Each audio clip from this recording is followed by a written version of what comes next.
Baik, shalom semuanya. Puji Tuhan. Lambaikan saudara-saudaraku yang bersuka cita hari ini.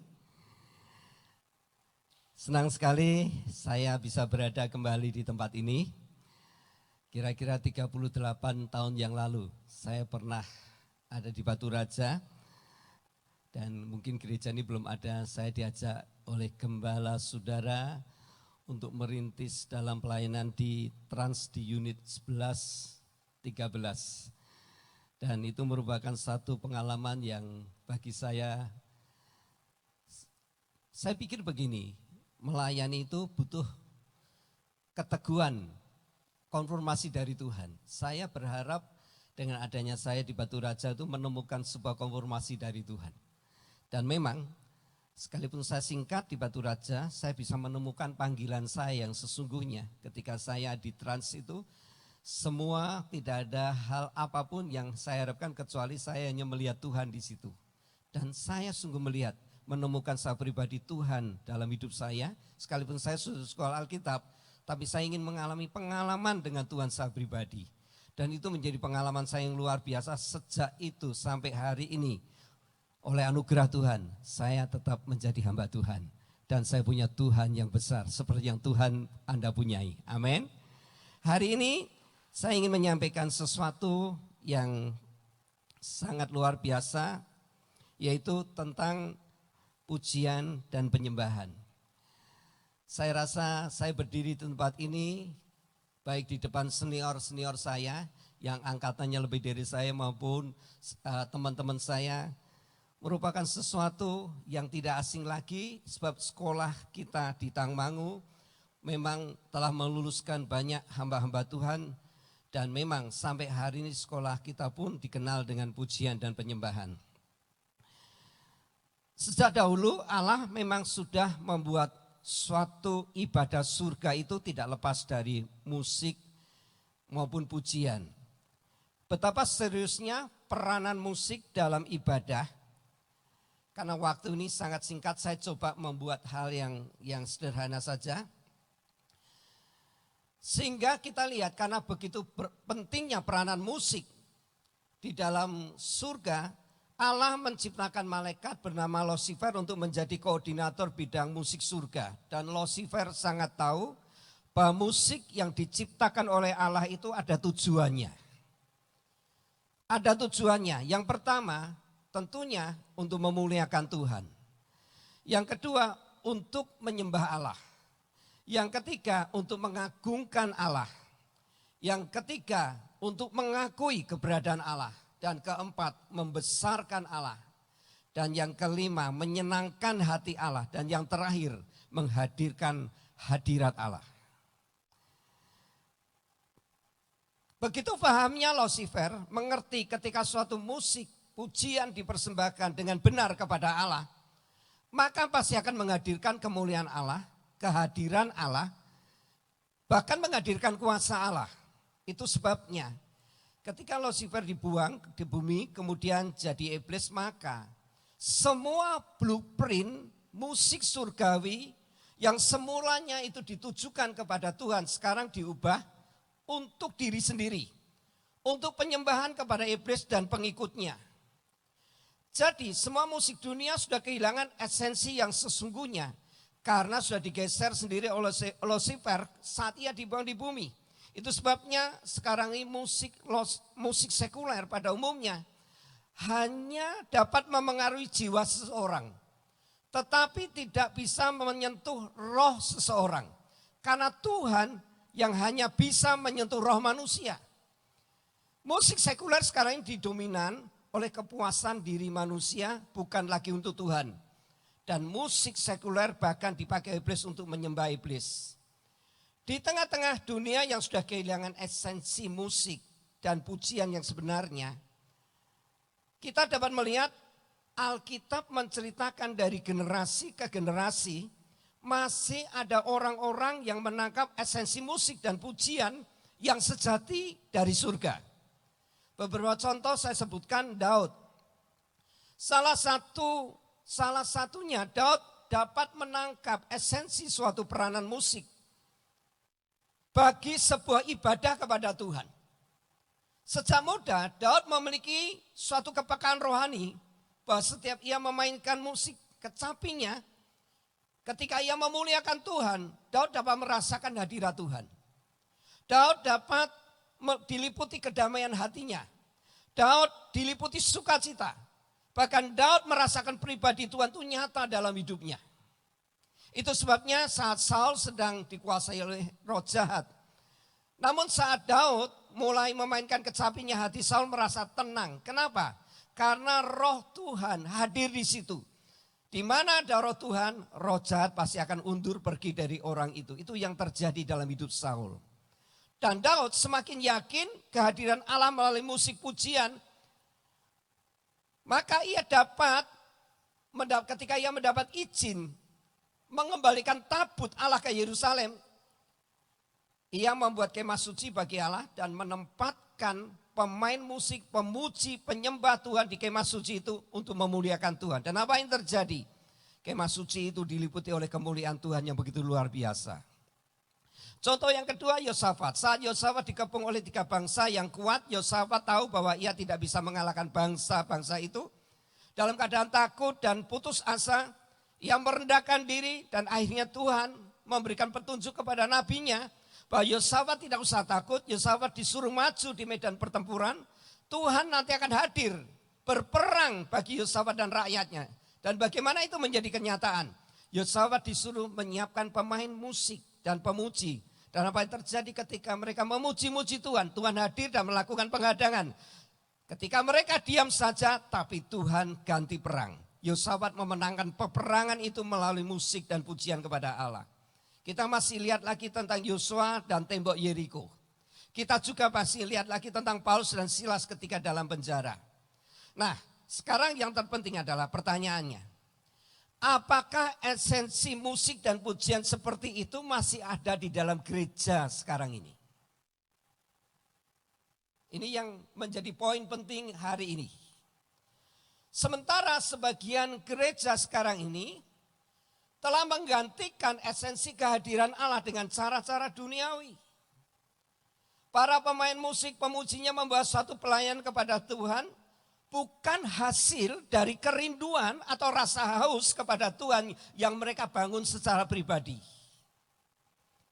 Tetapi hasil dari kemampuan atau talenta, mungkin kepintaran atau mungkin pengalaman mereka secara natural dan memang mereka sudah punya bakat untuk memuji dan bermain musik. Sementara ada gereja-gereja lebih banyak mempersiapkan diri secara penampilan tata panggung. Baik lighting, baik kostum, baik penari, alat-alat panggung yang mendukung agar suasana dibuat lebih mencengkram seakan-akan hadirat Allah ada di situ. Ada banyak gereja sudah tidak memberikan sebuah kesiapan hati bagi pemain musik, pemuji, penari, sebagai imam-imam yang kudus menghadirkan Tuhan di tengah-tengah ibadah. Benarkah? Dengan tata panggung yang baik, dengan semua fasilitas itu, Allah akan hadir dalam musik, dalam pujian gereja di zaman sekarang ini, seperti pada zaman Daud, Yosafat, Yosua, Paulus, dan sebagainya. Tetapi saya bersyukur Tuhan berjanji dalam firman-Nya bahwa kemah Daud yang sudah roboh itu akan didirikan kembali. Artinya, Tuhan berkata seperti ini, dalam kondisi gereja di akhir zaman yang sudah banyak kehilangan esensi yang sejati dalam pujian dan musik yang membawa hadirat Allah serta kuasa Allah nyata di tengah umatnya, bagaikan bait suci Daud yang dibangun Daud yang sudah roboh, tapi Tuhan berjanji akan membangun kembali yang sudah roboh itu, bahkan kemegahannya itu jauh lebih megah daripada yang semula. Saya percaya apa yang dijanjikan Tuhan ini saatnya gereja Tuhan menuai. Waktunya gereja Tuhan menuai. Tuhan berjanji akan mengembalikan kembali hadirat Tuhan, kemuliaan Tuhan di tengah-tengah umatnya seperti pada zaman Daud, Yosafat dan semuanya. Yang luar biasa adalah hadirat Tuhan dan kemuliaan yang Tuhan akan dinyatakan Tuhan di tengah-tengah gerejanya di zaman sekarang ini jauh lebih dahsyat, jauh lebih besar, jauh lebih hebat dibandingkan dengan kemuliaan Tuhan di zaman Daud. Bagaimana hal itu bisa menjadi kenyataan dalam gereja Tuhan di zaman sekarang ini? Nah, inilah poin-poin yang saya mau sampaikan. Ada 3 poin yang penting. Yang pertama, bagaimana agar apa yang Tuhan janjikan itu digenapi di gereja Tuhan di akhir zaman ini. Yang pertama, bangun kapasitas kehidupan rohani kita untuk menjadi lebih besar lagi. Bangun kapasitas kehidupan rohani untuk menjadi lebih besar lagi. Artinya seperti ini, jangan remehkan kehidupan rohani kita. Yang kedua, jangan andalkan semua kemampuan, talenta, kepintaran yang secara natural memang Anda sudah miliki. Tetapi persembahkan semua talenta, kepintaran yang sudah Anda miliki, bakat yang Anda miliki itu kepada Tuhan sepenuhnya. Sebab musik sekuler itu, semua talenta, kepintaran, bakat yang ia terima itu dikhususkan untuk dirinya sendiri, bukan untuk Tuhan. Nah, kalau gereja Tuhan, khususnya pemain musik, pemuji, di mana tidak bisa mempersembahkan semua apa yang ada pada kita kepada Tuhan, tapi kita ambil untuk diri kita, saya yakin hadirat Tuhan tidak ada di situ. Yang kedua, saya mau sampaikan, Tuhan itu sekarang bergerak dalam alam natural ke alam supranatural. Jadi ketika kita di alam natural, kita bisa melakukan yang terbaik kepada Tuhan, Tuhan akan bergerak di alam supranaturalnya. Pelayanan roh itu berbeda dengan pelayanan jiwa. Pelayanan yang sebatas jiwa tidak akan bisa membuat semuanya menjadi cair. Tetapi pelayanan roh akan menghancurkan segala sesuatu dari kekuatan iblis. Yang bisa membuat ambiar, ya istilahnya orang Jawa ambiar. Yang bisa membuat ambiar ego kita, harga diri kita, dosa, kesombongan, kemegahan diri, keangkuhan. Hanya ketika roh Tuhan itu, roh manusia itu dijamah oleh roh Tuhan. Jadi kita harus membangun manusia roh kita lebih dulu, baru pelayanan kita akan berdampak kepada manusia dan orang-orang yang kita layani. Tanpa membangun manusia roh kita, mustahil pelayanan kita akan berdampak membawa keubahan seseorang. Sebab sekali lagi, Tuhan itu bekerja dengan roh. Dan Tuhan ingin menjamah roh manusia.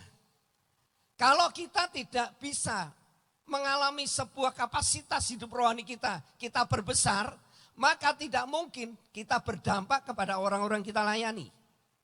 Jadi besarkan kapasitas rohani kita untuk kita melayani Tuhan.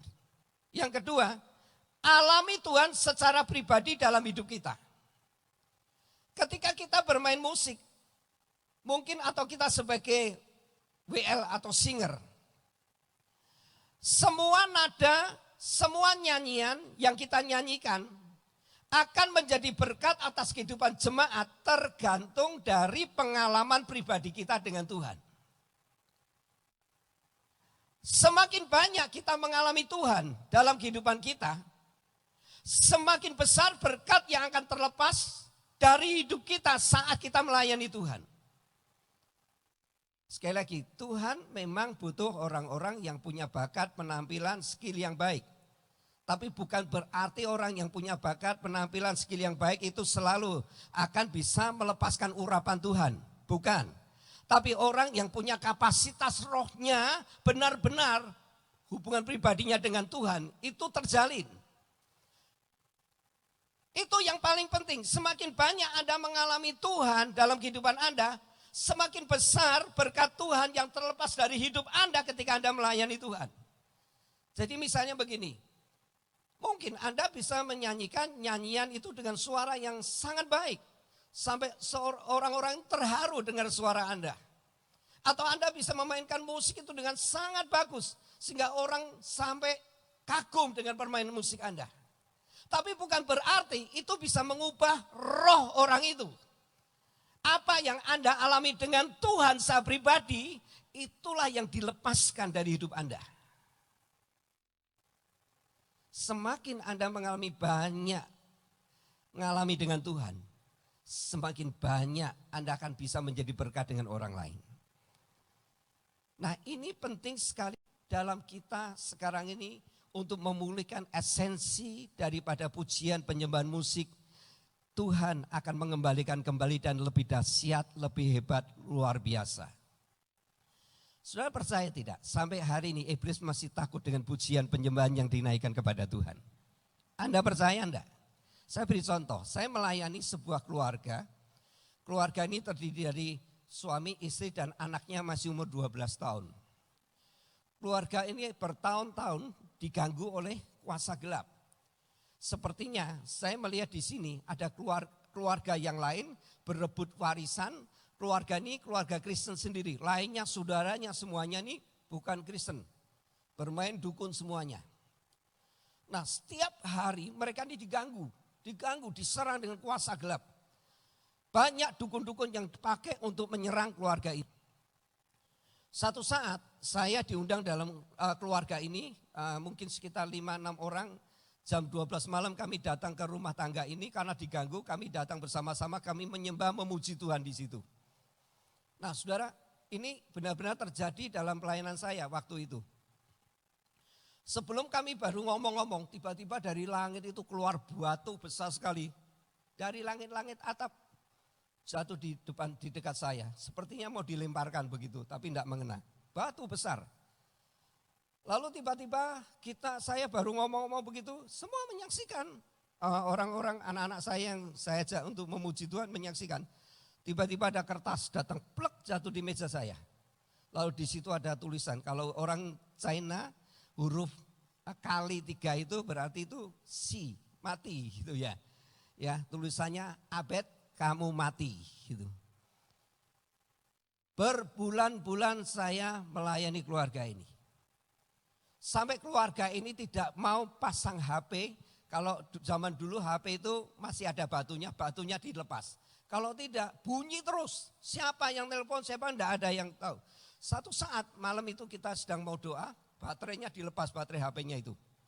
Kemudian kita nyembah muji Tuhan,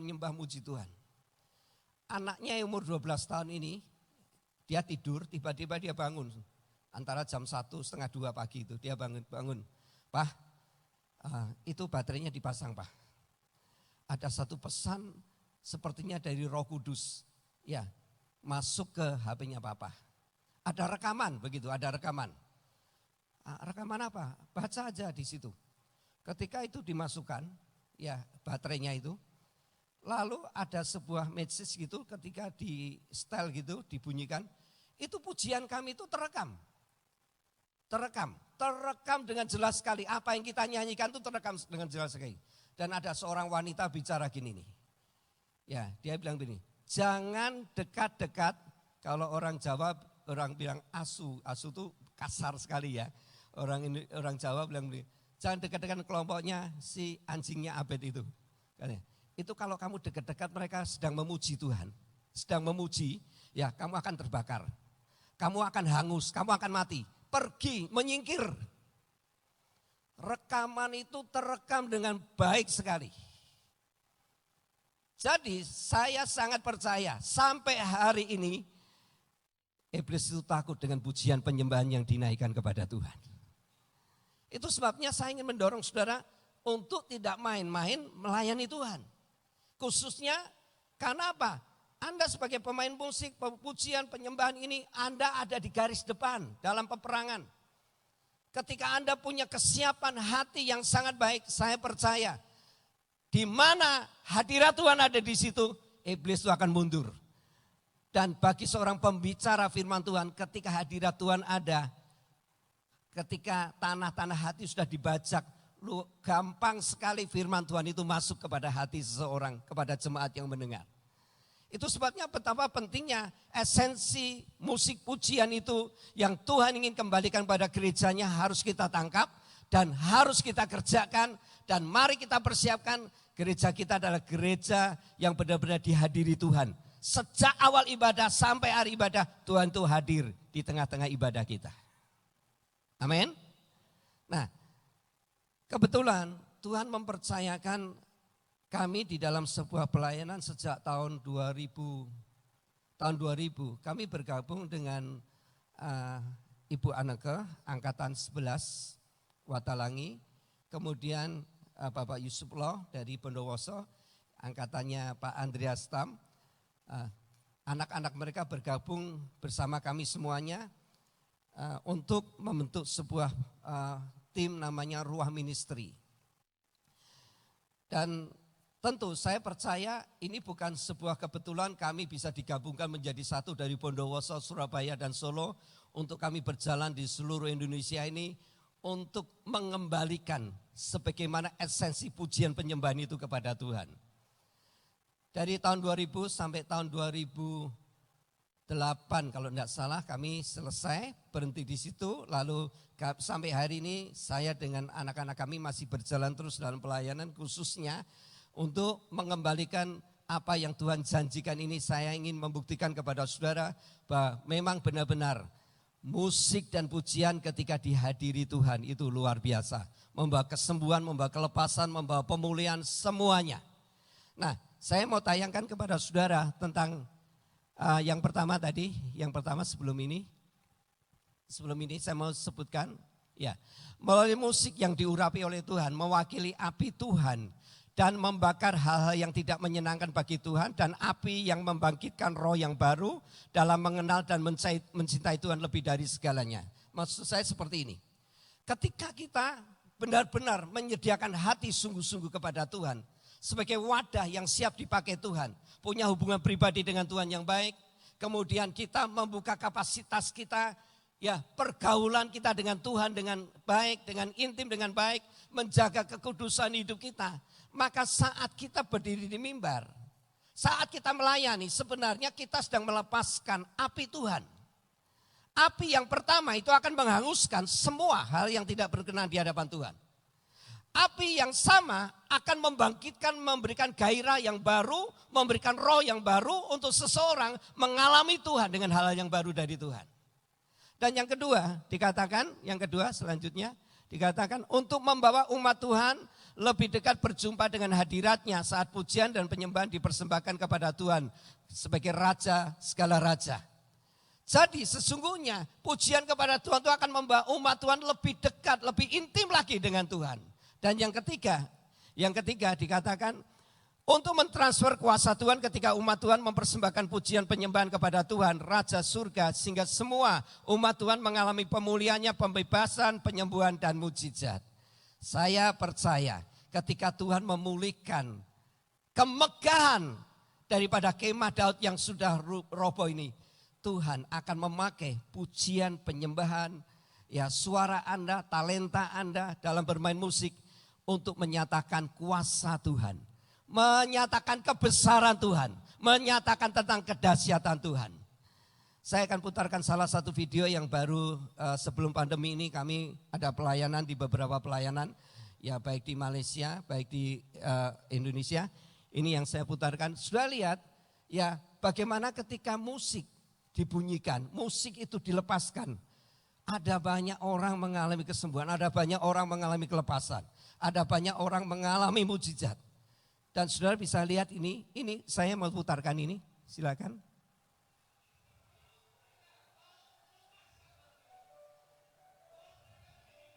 Ini pelayanan kami di FCA Pinang.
Ketika Tuhan hadir dalam pribadi pemain musik, ketika Tuhan hadir di dalam pemimpin pujian, ketika seluruh musik ini berbunyi, hadirat Tuhan nyata di tengah kita.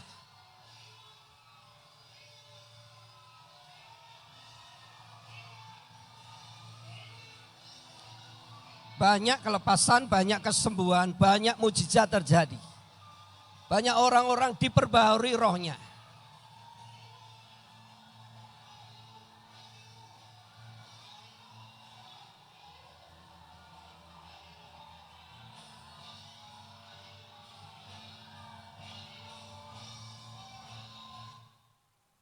Berikutnya, yang kedua, atau yang ketiga aja, yang ketiga aja, ya.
Baik, saudara.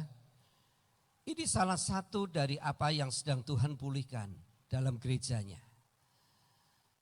Dan sampai hari ini saya mendengar dari mereka yang kami layani 8 tahun yang lalu, 10 tahun yang lalu, 5 tahun yang lalu, bahkan beberapa tahun yang lalu, 2 tahun yang lalu sebelum pandemi ini, kami mendengar mereka ini memberikan kesaksian yang luar biasa mengalami perjumpaan dengan Tuhan. Mereka hidup di dalam perubahan yang luar biasa sekali. Kenapa? Karena Tuhan menjamah roh mereka. Karena Tuhan menjamah roh mereka. Sekali lagi, bukan karena kepintaran kita, pengalaman kita, bukan karena bakat kita, bukan. Tapi ketika kita memberikan wadah kita, hidup kita ini, kita persembahkan kepada Tuhan. Tuhan tidak peduli Anda ini latar belakangnya seperti apa. Ketika Anda dan saya mau dipakai Tuhan, Tuhan akan memperlengkapi untuk membawa Anda menjadi berkat banyak orang. Itu sebabnya saya percaya di dalam sebuah rancangan Tuhan yang besar di akhir zaman ini. Tuhan sedang bergerak dengan luar biasanya dalam gereja. Mari kita bersama-sama kembalikan esensi musik dan pujian yang Tuhan ciptakan untuk Tuhan, kembalikan untuk Tuhan lagi. Dan saya yakin kehadiran Tuhan itu akan mengubah segala-galanya. Ini yang saya bisa saksikan dan saya sampaikan dalam acara sore ini. Saya akan undang sekarang Ibu Arta maju ke depan, silakan. Yang diberikan oleh Pak Abed pada sore hari ini. Ya, saya akan melanjutkan tentang pujian. Kita tahu semua dalam gereja-gereja pasti ada jadwal-jadwal baik itu WL dan juga singer. Tentunya para pelayan-pelayan pujian ini telah menghafal atau mempersiapkan diri untuk menjadi seorang yang mengambil peran penting dalam membawa jemaat Tuhan masuk dalam ibadah atau penyembahan. Tidak sedikit orang atau beberapa tim dalam sebuah gereja, mereka ini dipercayakan pelayanan pujian, penyembahan dan lain-lain sebagainya, mereka tidak sepakat. Ada yang kurang sepakat, artinya begini, satu tim ini misalnya lebih menonjolkan satu dengan yang lain. Misalnya pemain drum atau pemain melodi dan juga apalagi keyboard, mereka tidak sehati, itu bisa mengacaukan acara atau permainan mereka dalam sebuah ibadah. Seperti tadi Pak Abed bilang, apalah artinya kepandaian, kepintaran kita kalau tidak diperuntukkan untuk Tuhan. Jadi contoh-contoh di dalam tempat kami, saya tidak bisa berikan contoh yang lain karena di tempat kami melayani pelayanan yang sedikit berbeda dengan teman-teman yang lain. Kami seringkali mengalami hal-hal yang luar biasa lewat puji-pujian. Selalu saya tekankan kepada anak-anak kami, tim pemusik itu harus siap mental pertama. Rohnya, karakternya harus dipersiapkan. Kalau Anda gontok-gontokan di belakang, misalnya satu ruangan kalian tidak sehati, tidak akan pernah bisa kita menjadi satu hati, satu kekuatan yang luar biasa, menarik hadirat Tuhan untuk diberikan kepada jemaat. Jadi betapa pentingnya kesehatian, satu jiwa, satu roh dalam sebuah pelayanan penting ini. Satu jiwa. Sekali waktu kami kedatangan pasien. Pasien ini begitu ganasnya luar biasa. Kami jemput satu tempat. Semua harta benda keluarganya hancur lebur. Kita bilang dengan anak-anak, ini diapain? Orang seperti kayak gini ini kerasukan. Diapain? Didoakan dalam nama Yesus, matanya menteleng. Ya, matanya melotot luar biasa. Akhirnya saya mengambil kesimpulan, saya bilang ayo kita bergandengan tangan, mainkan satu keyboard, kita menyanyi hanya haleluya, haleluya yang kami naikkan dari hati yang paling jujur kepada Tuhan. Kami nyanyikan haleluya, haleluya, dia mulai manifestasi. Dia seperti singa yang mengaum, dia tiba-tiba kayak ular, tiba-tiba menari kayak penari kayak penari jaipong, dia menari begitu lihainya seperti penari yang benar-benar mahir. Sesudah kami menyanyi, tiba-tiba orang ini jatuh lemas. Dia bilang, wes, bahasa Jawanya bilang gini, wes aku tak metu, aku tak keluar, aku ndak tahan di sini. Kami tidak mendoakan dalam nama Yesus roh gila keluar, tidak. Kami hanya menaikkan pujian. Jadi betapa pentingnya sebuah tim dalam gereja ada kesehatian. Satu jiwa. Musik itu indah dimainkan apabila ketemu kawin antara pemain musik dan penyanyinya. Penyanyi bilang aku maunya mainnya di A. Enggak bisa, aku maunya di B. Ya enggak bisa, lama-lama gontok-gontokan akhirnya saudara hanya menampilkan action saja tapi tidak berdampak kepada jemaat. Yaitu tadi hanya pintar nyanyi. Yang sini show sendiri, yang drum show sendiri, yang melodi sendiri, asik sendiri. Dan penyakit, saya enggak mau bilang di gereja lain, di tempat saya tegur paling keras.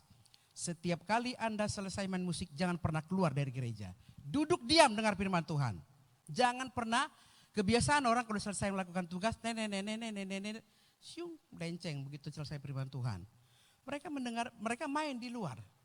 Apa yang Anda layani, apa yang Anda persembahkan kepada Tuhan kalau Anda main-main. Karena musik ini adalah kunci membuka pintu kerajaan surga. Membuka hadirat Tuhan untuk masuk, membajak semua hati yang keras. Sehingga tadi Pak Abed bilang pembawa firman Tuhan akan mudah masuk ke dalam roh seseorang, ke dalam jiwa setiap orang. Jadi pengalaman kami, memang musik kami enggak seperti musiknya orkestra yang wow gitu, enggak begitu. Kami sederhana, tapi saya selalu bilang apabila kalian melayani dengan hati yang bersih, urapan Tuhan turun, maka semua kuasa kegelapan itu akan sirna dari tempat ini. Itu andalan. Seharusnya seorang anak Tuhan dalam gereja manapun andalan kita itu adalah doa dan hadirat Tuhan. Tadi saya melihat video, jujur saya berinding. Artinya pujian itu mengambil peranan penting. Saya setuju sekali. Kalau orang menyanyi, kalau orang menyanyi hanya menampilkan kemampuannya, hanya menyenangkan telinga orang yang mendengarkan. Kayaknya keren ya orang itu nyanyi, tapi dampaknya udah gak ada apa-apa, gak ada imbas apa-apa. Tapi kalau dia menyanyi penuh dengan kuasa Tuhan, Saya masih ingat videonya siapa, lagunya orang Indonesia dinyanyikan lagu pujian. Sebab kau besar, karena dinyanyikan itu dari hati dan urapan, banyak orang berjatuhan, tumbang dalam roh. Karena apa? Menyanyi dengan hati yang sungguh-sungguh. Saya percaya jemaatnya Pak Andreas mungkin sudah dipersiapkan sedemikian rupa, satu tim, satu jiwa, satu roh dalam setiap ambil bagian dalam pelayanan. Nah, tim musik di tempat kami setiap kali ada jadwal, tentu semua ada jadwal, ya ada grup-grup. Setiap kali saya lihat jadwal, saya bilang jadwal ini, tim ini harus mengambil doa. Misalnya kalau Anda hari Minggu pelayanan minimal 2 hari berturut-turut, 3 hari berturut-turut, kalian harus ambil doa. Berdoa khusus. Karena ini pelayanan, bukan sekedar menampilkan kemampuan, beraksi di depan orang banyak. Tapi berdoa, siapkan diri. Makanya Pak Eko waktu kemarin, Pak Eko ada nggak Pak Eko? Waktu Pak Eko ibadah di tempat kami, Pak Eko bilang semangatnya luar biasa. Melebihi semangatnya orang-orang seperti yang umumnya lah. Mereka semangat. Karena saya selalu bilang pujian itu akan membuat kalian sembuh. Menyanyilah memuji Tuhan dengan hatimu, maka Tuhan akan menyembuhkanmu. Makanya Pak Eko bilang, saya salut melihat sampai beliau menangis. Karena apa? Pujian itu mengambil peranan penting dalam ibadah. Amin. Pengkhotbah itu boleh pengkhotbah pinternya luar biasa. Menyusun kata-kata bagai puitis yang luar biasa. Tapi kalau hati orang tidak dibajak, tidak akan pernah masuk dalam roh mereka. Itu akan kembali mental dengan sia-sia. Sekarang coba pemain musiknya, yuk kita maju ke depan sebentar saja. Boleh Pak ya? Misalnya gini, kan udah siapkan nyanyi, latihan. Sering gak terjadi dalam gereja, aku enggak suka dengan si A, dia itu gaya. Misalnya lah, aku enggak suka dengan si B, gontok-gontokan. Ini harus perlu diperhatikan. Tidak akan bisa berjalan dengan baik kalau pemain musik ini tidak sehati. Misalnya WL bilang, tentunya pemain musik saya tahu ya, Anda sudah tahu. Kalau WL kasih kode, nyanyikan lagu ini, kasih kunci ini. Tentunya seorang WL menguasai lagu dan pemain musik sudah sangat paham apa yang harus dilakukan. Ya, coba sekarang kita nyanyikan sebab kau besar. Yuk nyanyi bersama.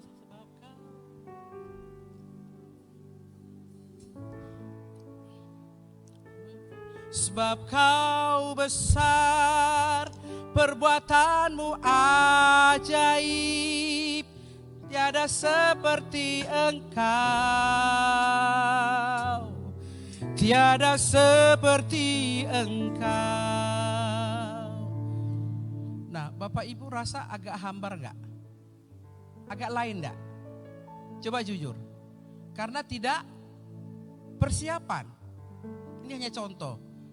Jadi kadang-kadang kita begitu. Karena sudah terbiasa melakukan ini, ya udah nggak usah latihan juga nggak apa-apa. Ya udah maju ke depan juga nggak apa-apa. Ya udah kita happy-happy aja nyanyi yang keren-keren, nanti juga orang nggak tahu apa yang kita lakukan. Jadi sebuah tim itu penting sekali kerjasama yang baik. Pemusik, pemimpin pujian dan juga singer.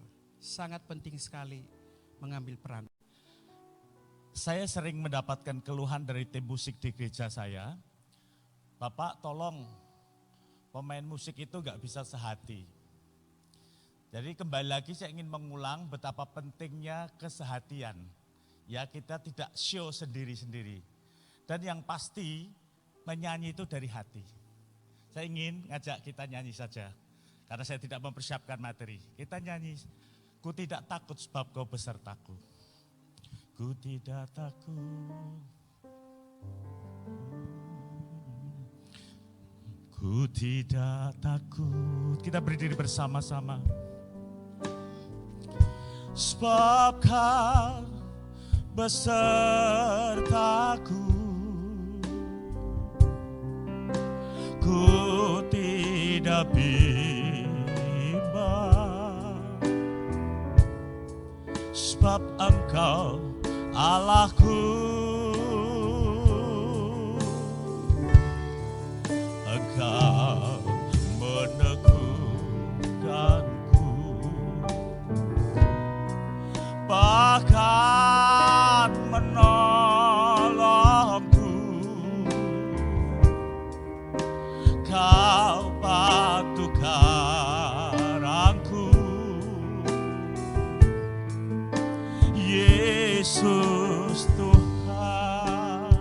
dengan mantap.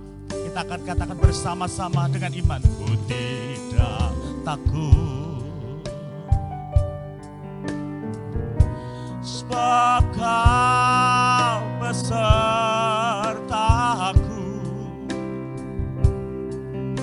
Ku tidak bimbang, sebab Engkau Allahku. Engkau meneguhkanku, bahkan menolongku. Kau batu karangku,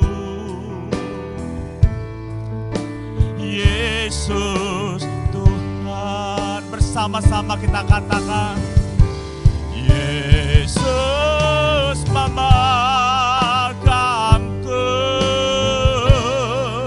dengan tangan kananmu.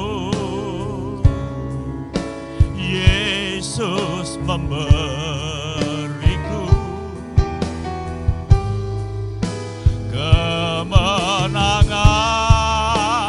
Oh, Yesus memegangku dengan tangan kananmu. Yesus memberiku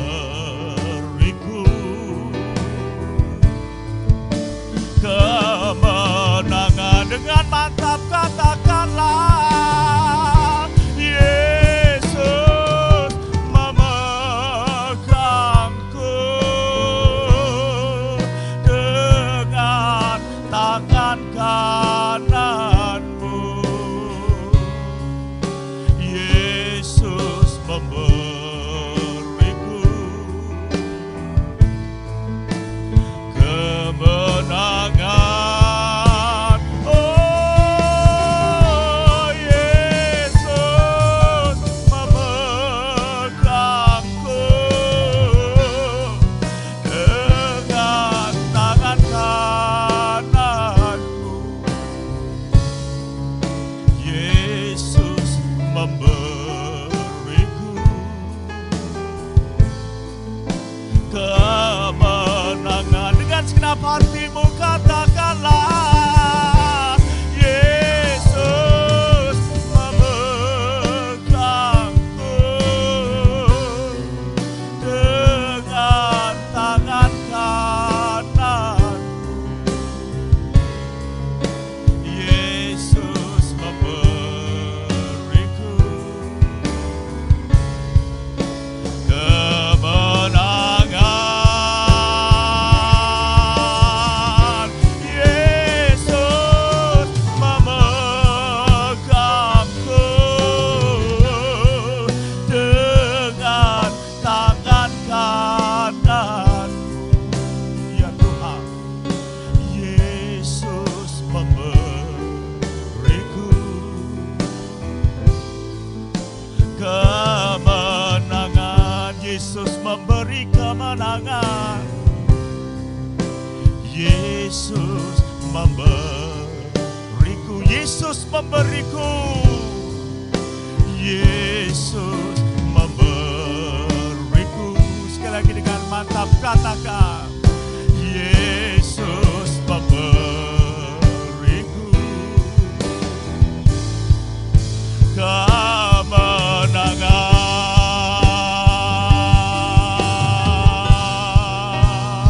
Oh, kita beri kemuliaan bagi Yesus Kristus Tuhan kita. Haleluya, silakan duduk. Dan ini contoh ya, sekalipun kami tidak saling mengenal, tapi karena mereka juga mau bersungguh-sungguh, sebagaimana halnya saya bersungguh-sungguh, maka muncullah pujian kepada Tuhan yang dapat menyentuh jiwa. Gimana rasanya tadi? Tersentuh enggak kira-kira? Ya, harus bilang ya. Ya, karena kita dari hati terdalam, pemusik juga memainkan dari hati terdalam akan menyentuh roh, bukan sekedar jiwa, bukan kepuasan di sini, tapi di hati kita. Saya pikir itu, Tuhan berkati.